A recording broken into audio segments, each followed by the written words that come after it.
Good morning, good morning. You are now tuned in to another edition of It's Too Early for All That. I am your humble host, Jay, filmmaker, animator, your guide to everything under the sun. I've got coffee in hand, excitement in my heart, and I'm ready to kick the day off with some fresh, hot takes. And I'm joined by none other than my ride or die, Lee. How are you doing today, my good man? Amazing. Love it. This is the first amazing we've gotten in 7 weeks we've been recording this show. So we need to mark down the day, October 9th. This is beautiful. All right, so I'm gonna start this off with some amazing news. Actually, it's not amazing, but the series Chaos from Netflix has been canceled after one season. It was a Greek mythology comedy that starred Jeff Goldblum. A lot of money was put into it, and it literally premiered September 2nd of this year. So it's been out literally 5 weeks, and it's already canceled. Fans are up in arms. People that invested their weekend into this 10 episode series are pissed off. What are your thoughts on Netflix canceling shows fast? Like, they don't even let shows get audiences anymore. What are your thoughts? I guess y'all didn't want it hard enough. I don't know. It's I haven't watched it, so it's hard to have an opinion on it. I mean, like the opinion I would have on Netflix doing that is I feel like a bunch of these streaming platforms have been doing that, where they'll just something will come out, it'll have a fan base, but I feel like they're probably not active enough for them to justify paying more for it. Like, was it expensive? Did it look expensive? Yeah, that show looked really expensive. Oh, okay, because Yeah, this it is the looks first really expensive. This is the first I've really heard about it. I feel like I've seen stuff just because you told me it starred Jeff Goldblum. Yeah, But besides you know that, he I ain't haven't really. cheap. Yeah, exactly. And besides that, I haven't really seen anything about it around. I haven't heard anyone talking about it. Nothing like that. But then again, I didn't hear people really talking about The Expanse and other shit like that. And that got like fucking 15 seats. I don't know. I don't know if it's That's just. true.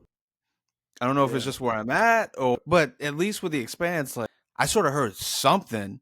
With Chaos, it's like I don't even know how to spell it. I don't even know if it's like if they're spelling a chaos with a K, if it's a traditional CH. It actually is Chaos with a K. Like branding, what I don't know what the fuck. I don't know. I don't even know what it's about. Like I haven't seen shit about it. With The Expanse, I've never watched it, but I at least know it's about motherfuckers on a ship, on a spaceship somewhere. Yeah, like I Okay, don't know. so I'll just read a little bit of the deleted post that one of the actors put out. It says, "Well, this one hurts. I find explaining how I'm feeling to be really difficult, but I'll try.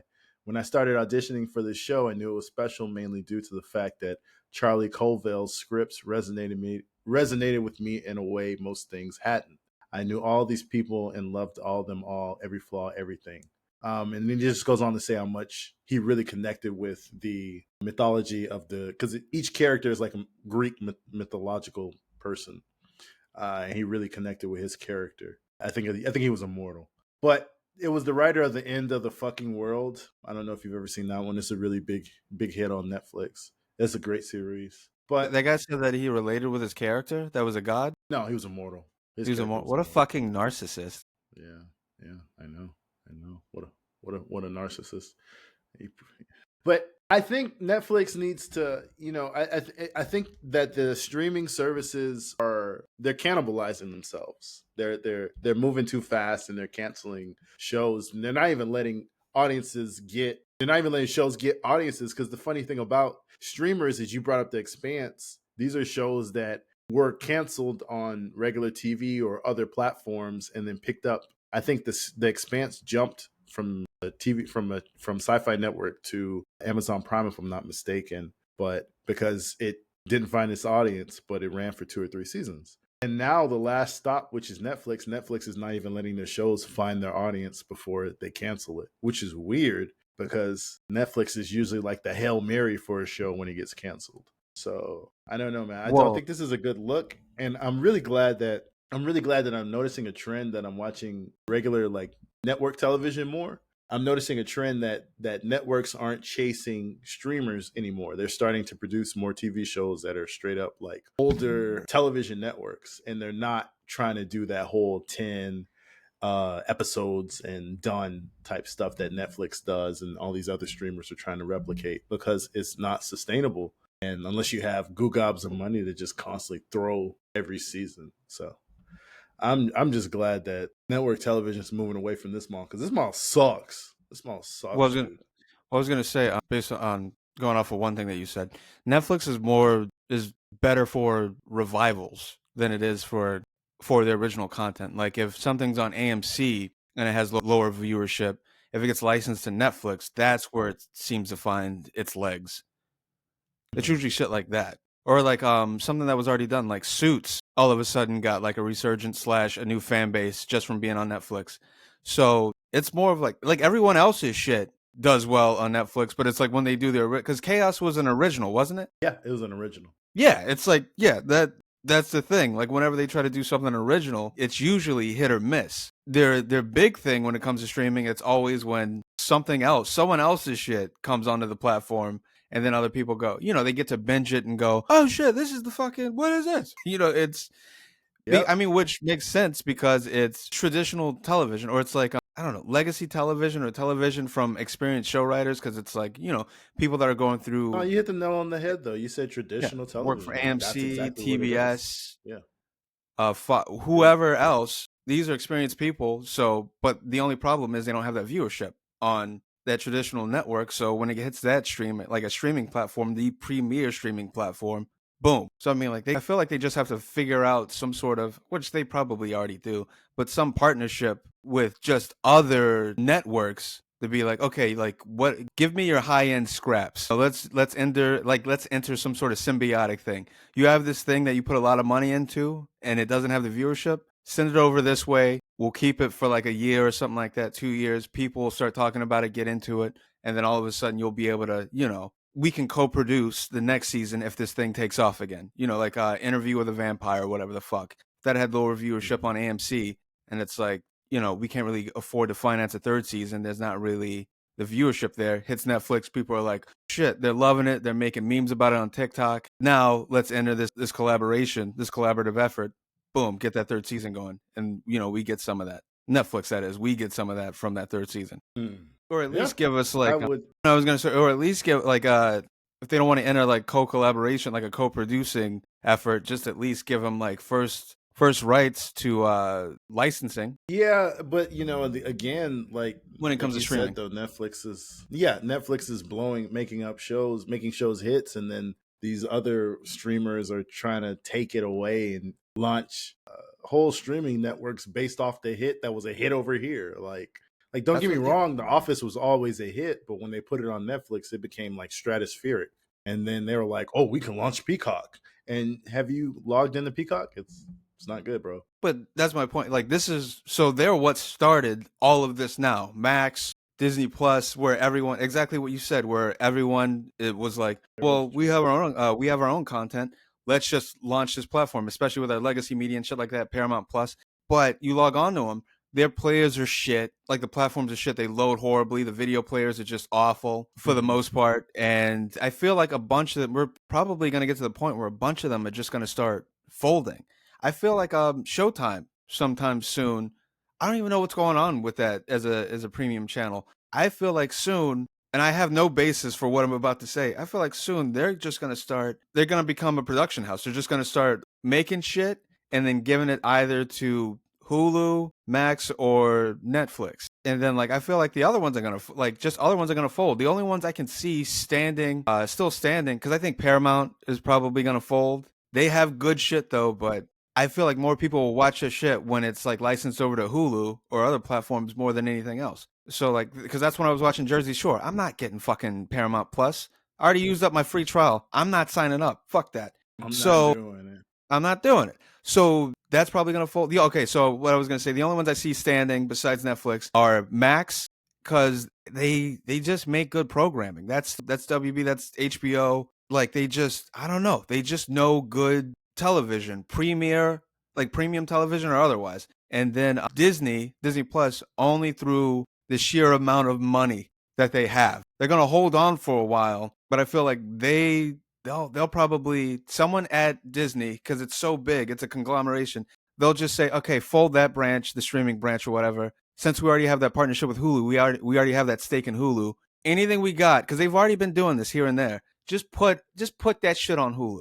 Figure out some new pricing plan or some new partnership deal where we get the lion's share of that revenue from that or whatever we can get. Fuck it, fold it, put it on Hulu, put everything we got on Hulu.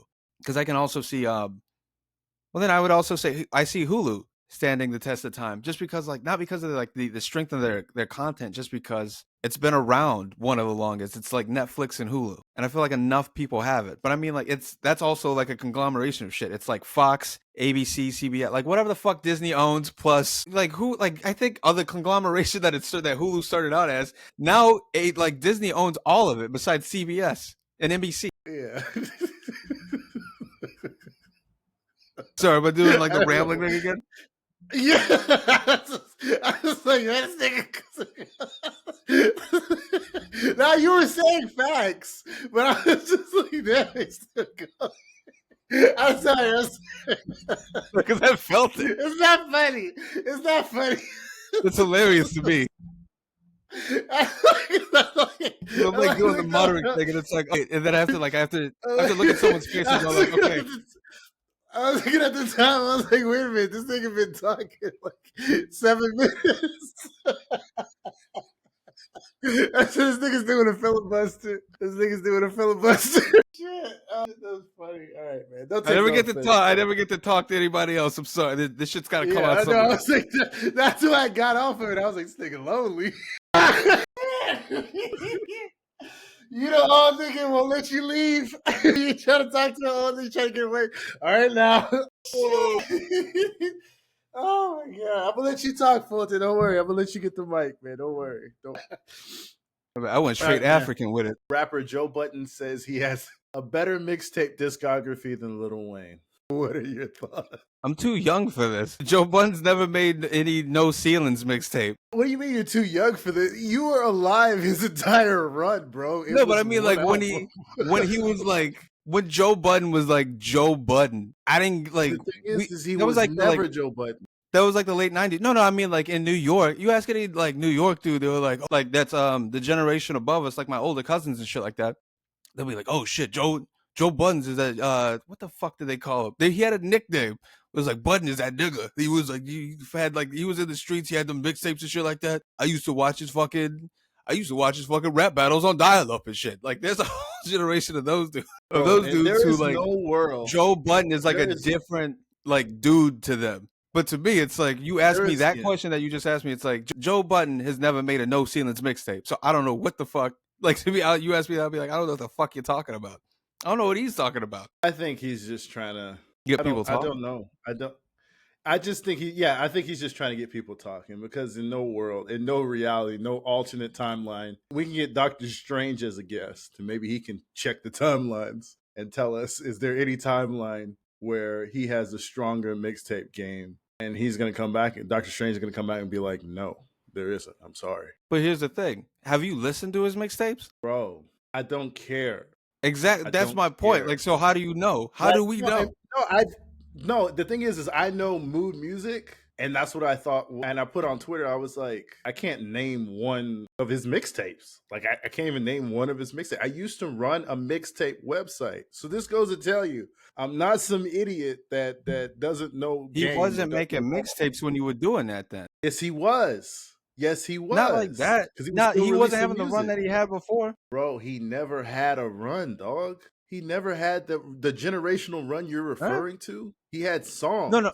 It wasn't for us. It was for the generation like right before us. No, I'm saying like, okay, you're probably right. You're right about that one. But like, his most popular run while we were alive has probably been the Slaughterhouse mixtapes or Slaughterhouse music when he was in the. See, that's past. Like, think about what year that was. That's past what I'm talking about. Because when he was like, when was Pump It Up released? It took 20 years for it to go gold. So it goes to tell you right there, 2002, 2003. So moving on to cool things. It was announced today that a live-action Shinobi movie is in the works from Sam Hargrove, the guy that did Extraction. He's going to be writing and directing the film based on the popular video game franchise. It's going to be made over at Universal Pictures, and it seems to be like in production. So like we'll actually get this. This is kind of cool. I mean, it's pretty good. The Mike Judge one? All right. So you ask me what I think about it? What are your thoughts?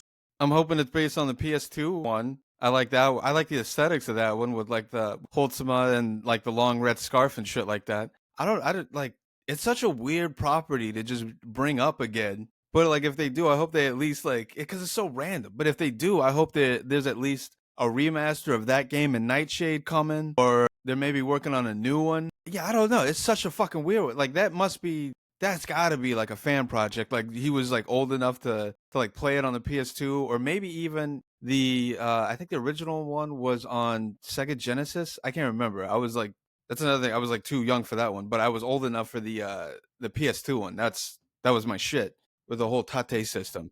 But like they can make something that looks really cool if it's based on that. It's a cool concept of like Mm. yeah, because if it's a PS2 one, the whole story is right there. It's like you could just it's a whole night where it's like what's the Jason Statham movie Crank where he's like on a time limit. Yes. Yeah. It just be Crank with Shinobi or ninjas. That's it. You're like, cut down these motherfuckers and, before the night's up or before this certain time limit or this sword will fucking kill you.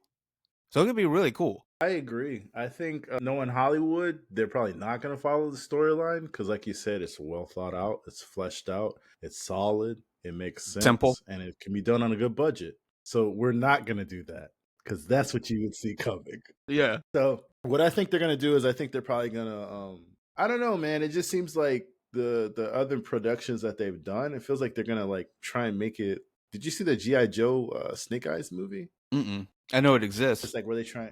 It was like I don't know, man. I don't have a good feeling about this one. I don't have a good feeling about this one.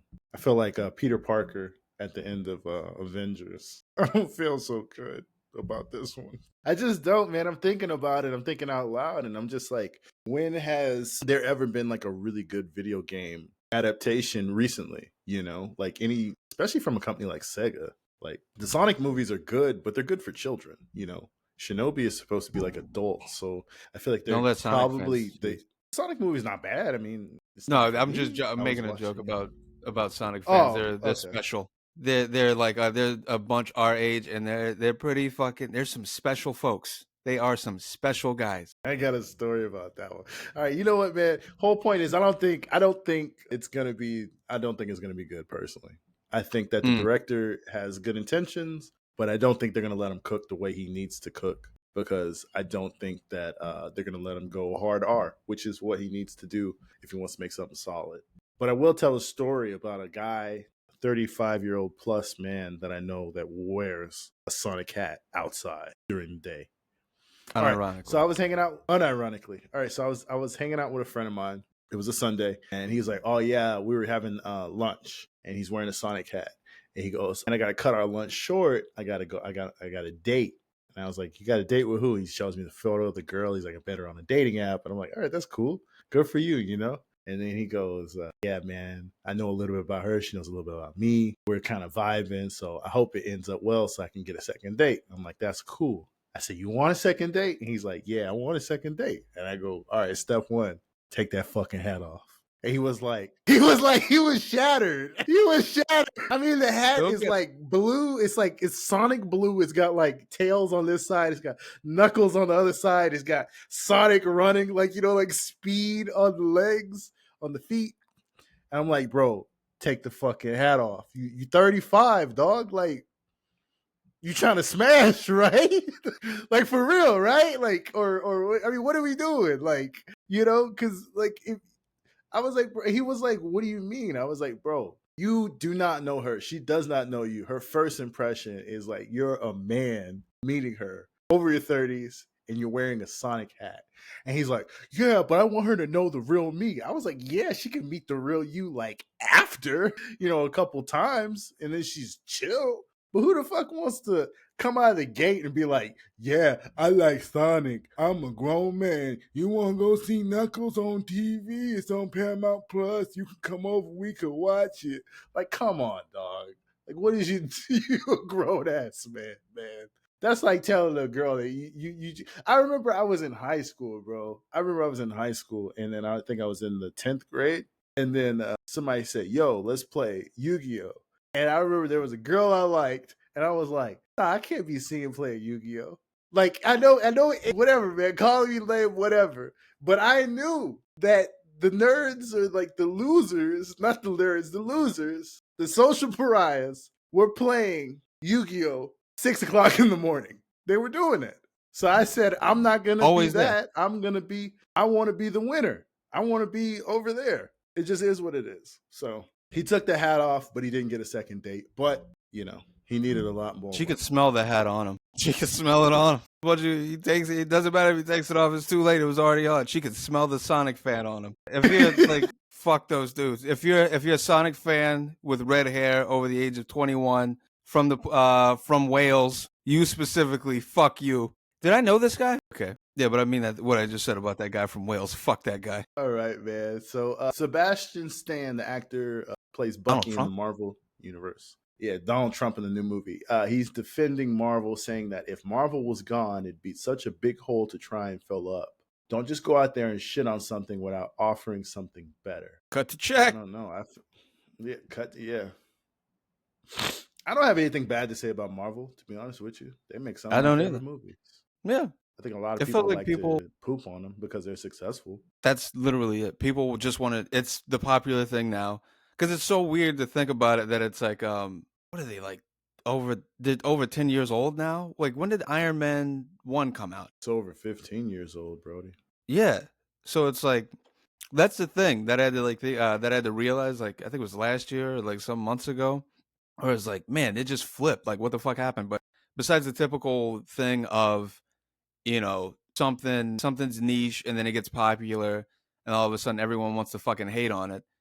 I also had to realize that, like, dude, a bunch of these people that are in their 20s, it's like Marvel has been on top their entire cognizant life. 15 years. They were like 5, 6 or something like that. Now they're like early 20s.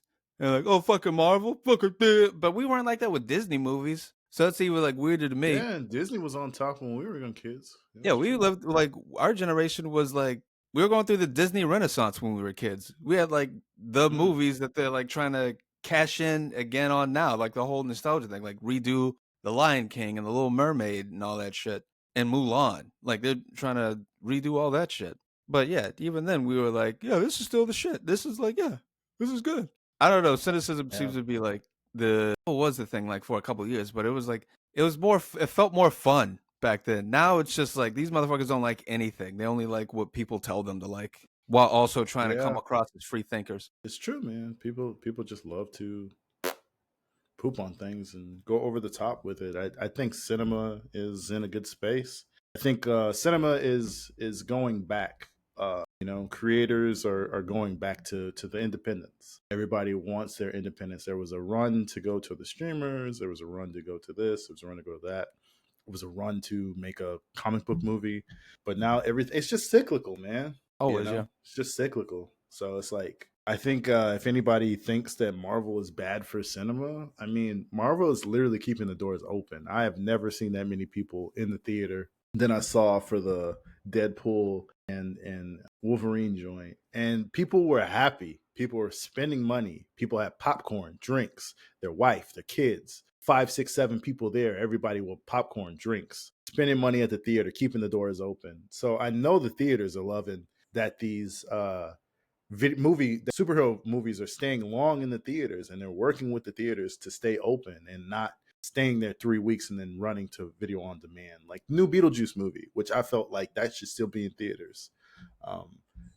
I think if you have an axe to grind against Marvel movies or the Marvel movie in the Marvel Cinematic Universe, if you have something against them, you have something against the cinema experience. And that's just my personal experience. And people go, oh, well, it's just like a overrated Disney park ride. Okay, it is. But it makes money for everybody. Everybody wins. And then the doors can stay open so like little shitty art house movies can come in and flop. But they still have that option. Yeah. Why aren't you guys going to watch those, the little art house films, the original ideas that you guys keep clamoring for? You keep saying that you want, but you never go see those. Like, what happened to original ideas? You only go see it unless it's like Ryan Reynolds doing some snarky 30-year-old white guy that refuses to grow up character. So Ryan Reynolds, he's gonna forever do Van Wilder. I mean, that's the character he's been put into, but he's a better actor than that. I mean, no, I totally believe it. Yeah. He can do other things. I mean, but that's when he's the most fun, is when he's doing whatever iteration of Van Wilder. That's all Deadpool is. But it's not his fault that he Yeah, fits I so agree with you. perfectly into Deadpool, because that's what Deadpool was in the comics. He Speaking just of which, did you ever see Ryan Reynolds in Safe House? It's a movie with Denzel. no, I didn't. The Netflix original. Basically, no. It's a good movie. So, the movie, I'm thinking of but it Samuel was before Jackson. Netflix was. Yeah, it was before like Netflix was a thing. But anyways, it's a film about Denzel Washington is like this super terrorist, like kind of like when he's like super international spy terrorist. Used to work for the Americans and now just kind of pulls off terrorist attacks. And Ryan Reynolds is this young CIA agent or FBI agent, and he's the only one that works this safe house, and they're bringing Mm. him there. They're bringing Denzel's character there, and basically, of course, the safe house gets compromised, and he has to contain Denzel Washington, but Denzel Washington keeps trying to get away. Well, anyways, the movie is weird, right? If you watch the Saw that in film, theaters. okay, so it's not a It bad was like film, right? forever And ago. then Yeah. forever ago, it's not a bad flick, but like if you watch the film, it's just like I saw it recently, and then it's the same feeling I had when I first saw it in theaters. It was like, damn, Denzel looks really annoyed with this guy, like not like this guy like contempt, you know, Yeah. like because there's a scene where he takes a gun and he shoots it right next to Ryan Reynolds' ear, and then he like hurts him. And Denzel had like a smile on his face, and I don't think his character should have. Because Ryan Reynolds was in pain. I remember I that don't from the know, man. trailer. That was a big thing in the trailer when he does that. That's like one of the Yeah, because it's one of the yeah. moments. But it's like, Yeah. I remember that. Yeah, but I don't know. I feel like actors just hearing. Maybe I would like to read a behind the scenes story on that one. I feel like Denzel probably hates him because I've never seen them overlap in anything else. That'd be interesting to hear about. I would love to hear behind the scenes stories on the making of Safe House. So I'm just putting that out there. He would probably never tell any. He's too Denzel Washington. He's too fucking classy of a dude. He hardly Denzel-y. ever shit. Yeah, he hardly ever shit talk shit. If someone asked him a question about it, he'd like sort of spin it in that way that he does. He was like, "Well, you He know, spins there's everything. I he's mean, like, in you a know, beautiful way. in a good way, in a classy way, in a gentlemanly way, where Yeah. he's just like, well, you know, there's often complications when you spend a lot of time working with somebody. You know, it's just work. It's just like, all right, but do you hate this nigga?